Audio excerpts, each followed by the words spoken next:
Today, I'm going to show you how to automate creation of sales orders from purchase orders in Microsoft Dynamics by simply forwarding your customers' emails to the Extract AI app. Let me show you how. Once you are in the Extract.ai app, click on Create a Template. Scroll down to the Sales tab where you will find a variety of pre-made templates. I will use this one for purchase orders.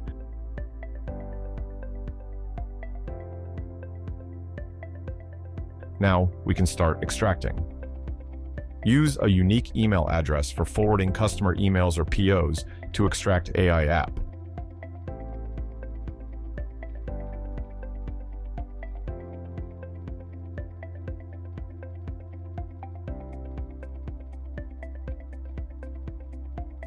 Now ask your colleagues from IT department to simply integrate Extract.ai with Microsoft Dynamics.